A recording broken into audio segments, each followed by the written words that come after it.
triathlete for Great Britain. As a world champion and Paralympic triathlete, I wanted to tell the world some of the stories behind the people and the personalities I have met throughout my 9 years in the sport. With the Paralympic Games around the corner, now seems the perfect time to get to know some of the para-triathletes who will be going for gold in Tokyo. Today, I'll be going beyond with Great Britain's Dave Ellis and Claire Cashmore. Claire is the current PTF5 World Champion and Rio 2016 Paralympic gold medalist and lives with fellow triathlete Dave Ellis, who's 3 times World Champion in the visually impaired class. All going to plan, the addition of the PTVI athletes to Tokyo 2020 schedule means both will get their first shots at Paralympic triathlon medal in Tokyo later this year.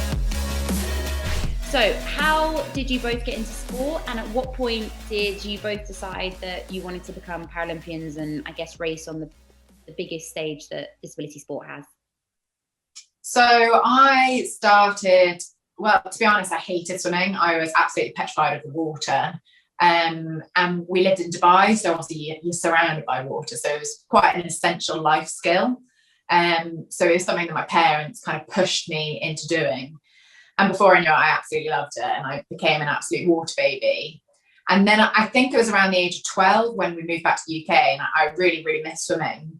And that I joined a swimming club and found out a little bit more about disability swimming.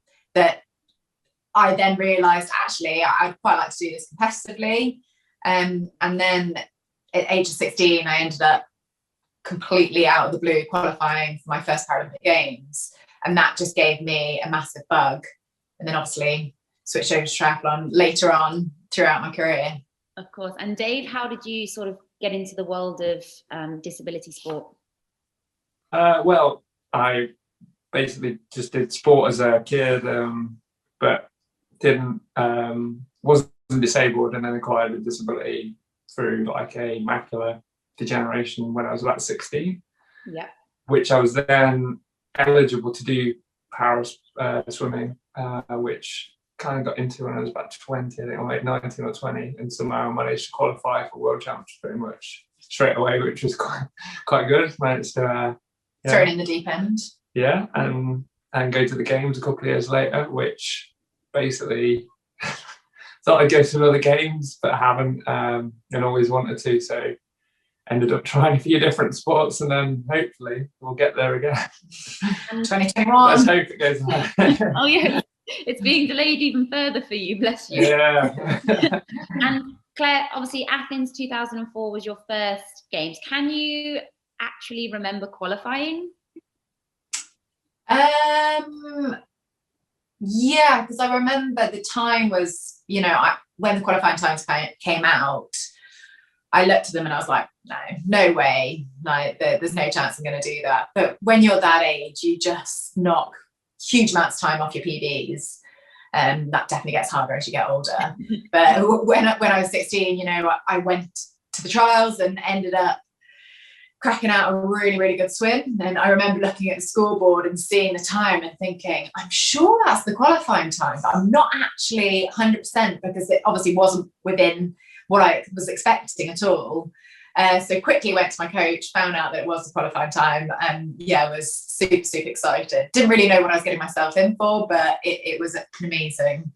And for those watching that perhaps don't know that much about your swimming career, would you like to tell people what your main event was and just how fast you swam that main event? So I was a 100-metre breaststroker, so completely different to the long freestyle we now do in triathlon. And I went 1 minute 20 for 100 breaststroke. That's pretty impressive. I think there's a lot of people out there that try and do freestyle for 1 minute 20. So that's quite. And there's still people that do breaststroke actually in triathlon. I did triathlon last year and there's people breaststroking. Not that I advise it for our race. Yeah, I was going to say, maybe I'll give it a go next time. Let's see.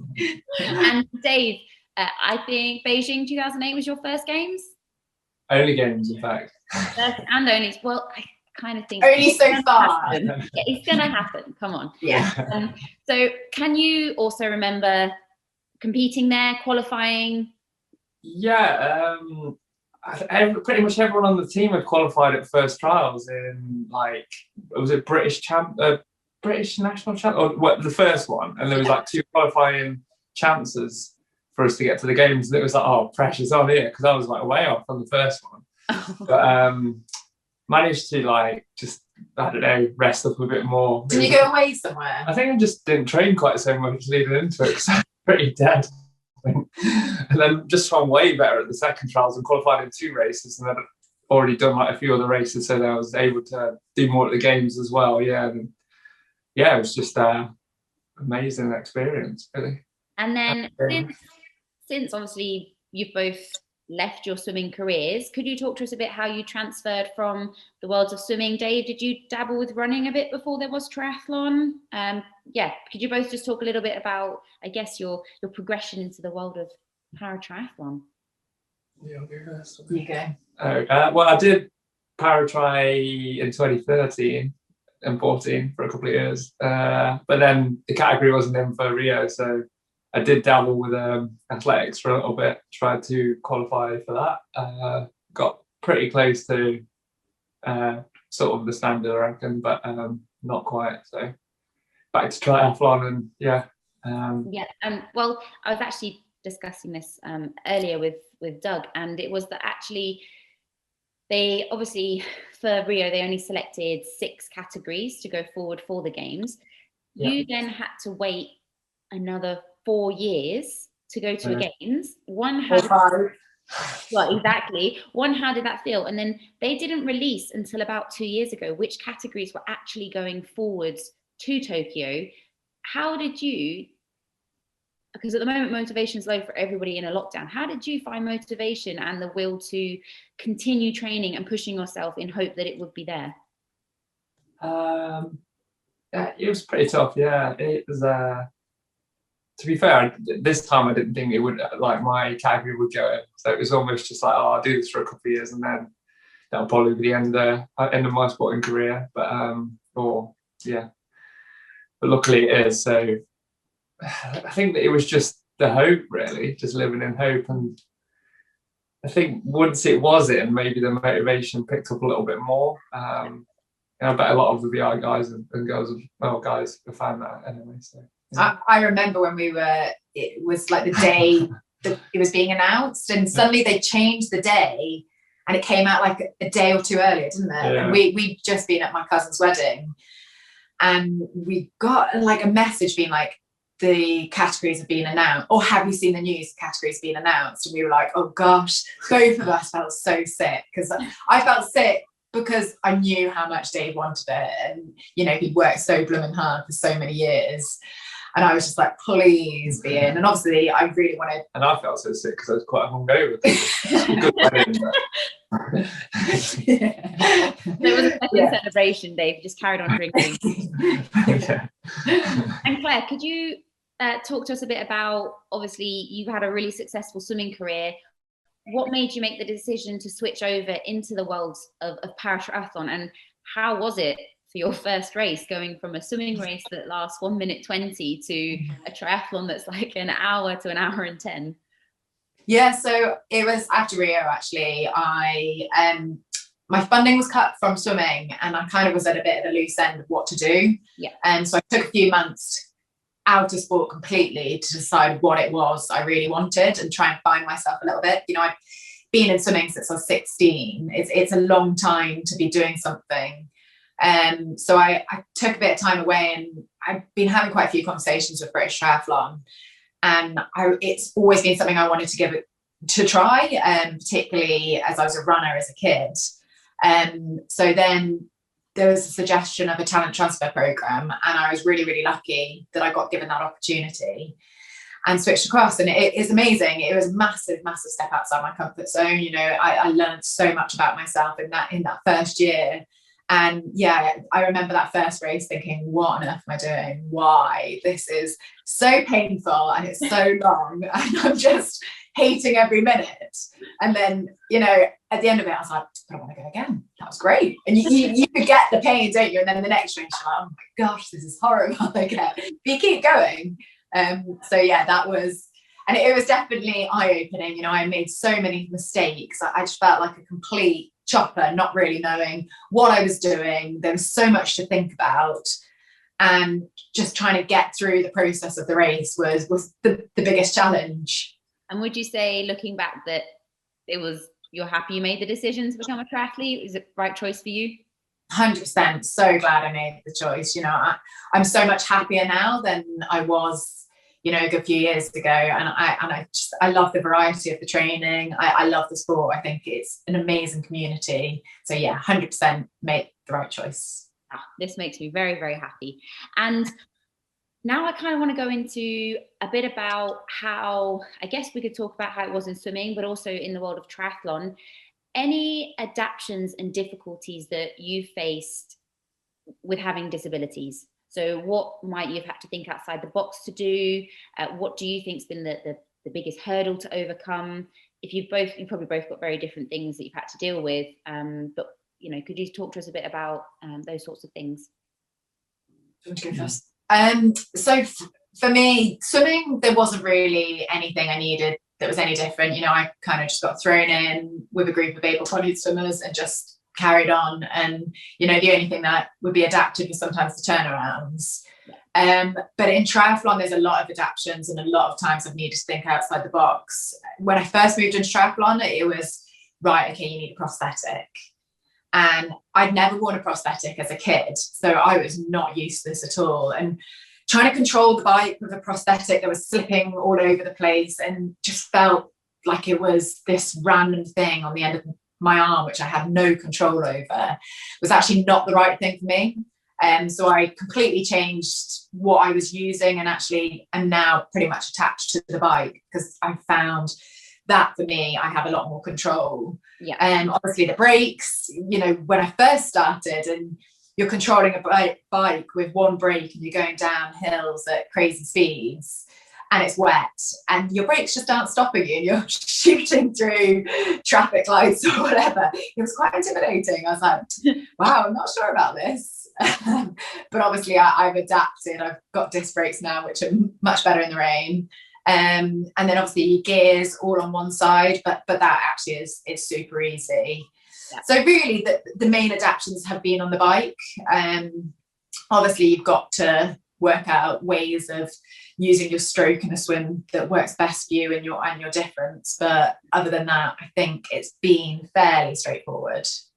Okay, that's an interesting insight. And Dave, what have been I can relate to what Claire has to do, but I often watch you guys fly around on a tandem, and I don't know that I hardly trust myself to guide myself around a course on a bike, let alone putting my faith into somebody else. Could you talk to us about any things that you've had to sort of go through or change in order to be the best you can be?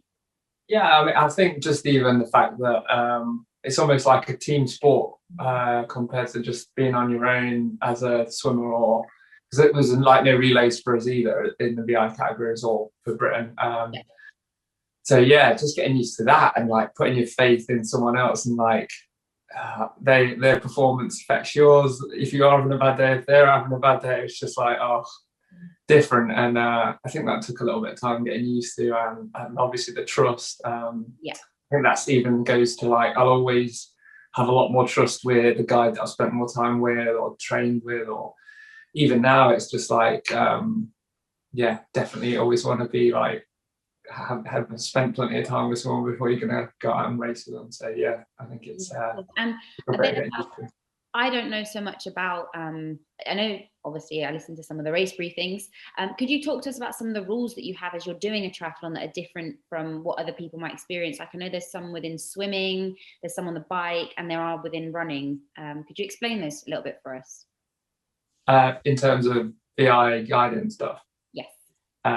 So basically, I think it's like the guide can never be more than 1.5 meters from you in the swim. Yep.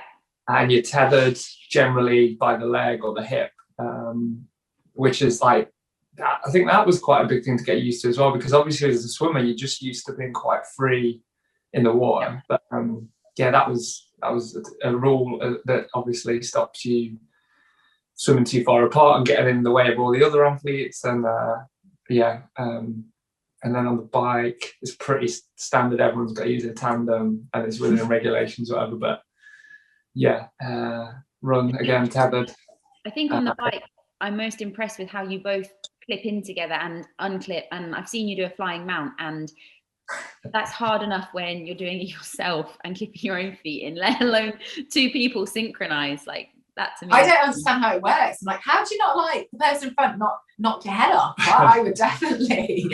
I don't really get it. We don't do that often out of fear, but yeah, we have done it a few times, but yeah, it takes a bit of practice. And can you enlighten me to, like, the fastest you've ever been on a tandem? Obviously it's 2 pairs of legs, so surely you can get that thing going. Like, what's the fastest you've ever been?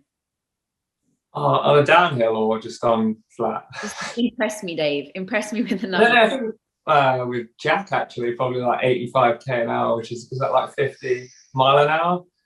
It's quite scary. It just sounds like I probably would close my eyes by that point. Not sure that would be the best thing to do. Yeah, and don't tell your mum. It's probably a good one there.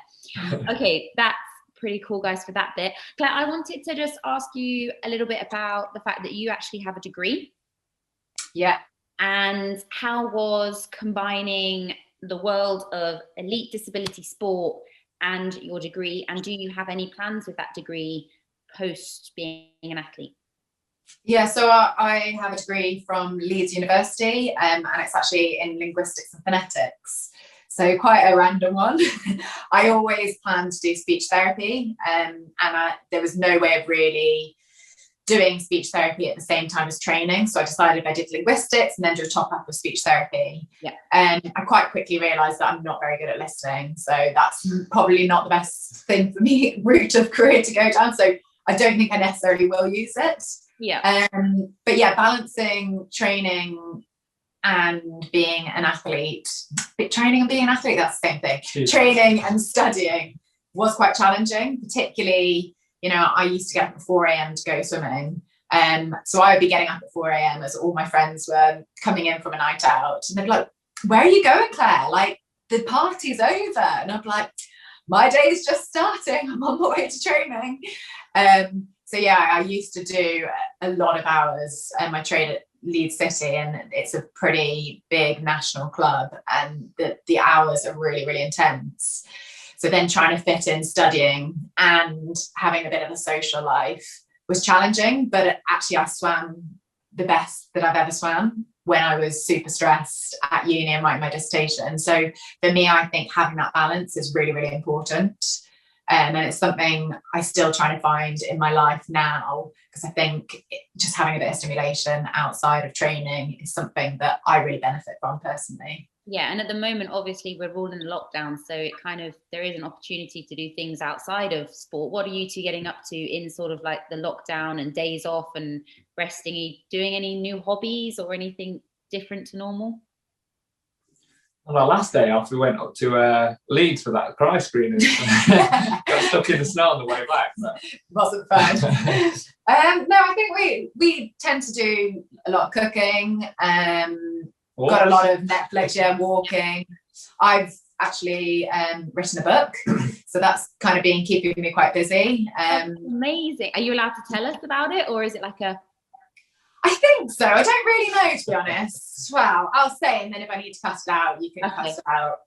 So it's basically, one of my big passions is trying to normalise disability. I think there's not enough representation of people with a disability out there in the media. So it's a children's book with the aim of normalising some character with a disability. Oh, that's fantastic. And I'm very excited to see that come out, if not just for myself, to be honest, just to read. Yeah, all I can ever remember was getting the Birds and the Bees book when I was a kid. Like, I was never given one on like having disabilities. So. The Birds and the Bees book, isn't that about sex? It was. So maybe we'll get one now with like one-arm kids alongside those books. Love it. Yeah, I'm pretty sure it was one that just got handed around all my parents and their friends. Have you shown your kid just yet? I was like, I don't think I ever got that one. I don't know there was one. We'll ask Doug at the end if Doug got one of those. But okay, so I would actually now like to know the highs and the lows of both your careers. Might be in triathlon, could be in swimming, either or, could you please tell us a little bit about what might have been the highlight of your whole career so far, and what might have been the toughest period that you've actually gone through within your career? Do you want to go first or me? You go. I'm trying to think of a high. Trying to think of a high. So I'm going to start with positive. So my high would have to be, do you know what? I'm going to not go for the normal one people might think I would go for, but competing at London 2012 Paralympic Games, I think just walking out of that, you know, the doorway into the stadium and just hearing the noise and the crowd just going absolutely crazy and chanting and seeing the red, white, blue flags everywhere, pulling on your GB tracksuit. That was just one of probably the most incredible experiences of my life. I think nothing will ever beat that. And I remember my last race and kind of just staying there for a little bit longer, just like waving to the crowd because I was like, I don't want this to be over. It's so amazing.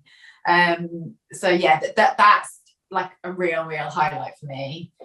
Low would be, there's been a few, but Beijing probably was one of my biggest lows actually. I went in ranked number 1 in the world, and I think I expected to win, everyone else expected me to win, and I just completely lost my head in the race, in the middle of the race, because there was a new girl that I'd never seen before and she was having an absolutely storming swim, and I ended up just really underperforming. And yeah, I suppose that's probably my biggest low. No, well, look how you've come back from it, strong and fighting. So I like to think that actually those are the defining moments of 100%. I think if I hadn't have almost failed, it's not a failure, but you know, if I hadn't done that, then I wouldn't have learned a lot about myself, and it's made me a lot stronger person, and it's made me able to cope with those kind of situations. So 100%, I think the failings are what make you. Yeah, I agree with you. And Dave, have you finally thought about what might be the of your career? I'm going to start with the low first. It leads into the high then. So there has been a few lows, obviously, but actually missing out on 2012 London just to compete at your own Paralympics. And I think... Sorry, somebody phone called me. Right, Gemma Bloomfield. Gemma just started, so start again. So yeah, the low I've gone for is in 2012 missing out on home Paralympics was like a massive blow, because I felt like I was within a hunt of being in the final, being in the contention for a medal potentially, and to not even get a chance to go, it was pretty devastating, to be honest. It hit me pretty hard. Probably took me a while to get over that. But then the high off the back of that was moving into triathlon the year later, and the World Champs being in London and winning that, completely unexpected, because it was just like the first big race I'd done. I've not really done that many triathlons, and to win that race was just unbelievable. Yeah. I actually remember that race, Dave. So you remember. And Claire, you've not even ever raced Hyde Park. It's probably by far my favourite venue. Oh, really? It's good atmosphere. Bring it back. I was going to say, hopefully. Although we've got Leeds. That will be brilliant. Leeds will be, I think. Yeah. But it's a bit hilly up there. Hey, that's my uni town. I'm excited for it. Okay, and I have one final question for you both. What do you think is the best part about being a triathlete? The best part of being a triathlete for me is definitely the variety. I love, when I was a swimmer, you'd spend 20 hours counting tiles essentially. Whereas now I don't just have to count tiles, I can go and count trees when I'm running. No, I'm joking. No, you can go and cycle and see so many different places that you'd never ever see. And you can also run and do gym, and just that variety is incredible. And we've been able to see so many beautiful places in the world, and if you went there swimming, you wouldn't get to see that. You'd see literally the hotel and swimming pool, whereas actually you get to explore and feel like you're almost immersed in the culture a little bit more. Lovely. Dave? Probably say cafe rides are pretty good. Getting out, just having a bit of a good day out on the bike and a nice cafe stop with the lads. Yeah. To be fair, that is pretty good. So yeah. Although I can't remember the last time we had a cafe ride. It's a year ago, isn't it? Since you were in Spain last year. You could make your own and pit stop. Like, to be fair, today we both had a long turbo, and halfway through I was like, should we just have a cafe ride? It's not the same on the turbo when you're wet. Yeah, you got wet shorts on and you're like, oh. Dave refused it, so clearly he's not that big of a fan of cafe rides. Not in wet. I don't know if you use Zwift, but wouldn't it be good if they actually had cafes that you could like stop at on Zwift and then like that's your time to go and get your coffee. Yeah. But it'd be even better if they could hand you coffee through the screen. Delivery driver. I don't know that technology's quite there yet, but delivery driver, yeah, exactly. Knock on the door as you order it through the Zwift. Yeah. This is like, I feel like this could be a business. That's fantastic. Dave, Claire, thanks for coming on. It's been amazing to have you, and I wish you the best of luck with the rest of this season. Fingers crossed. Thank you very much for having us. Cheers. Bye. See you soon.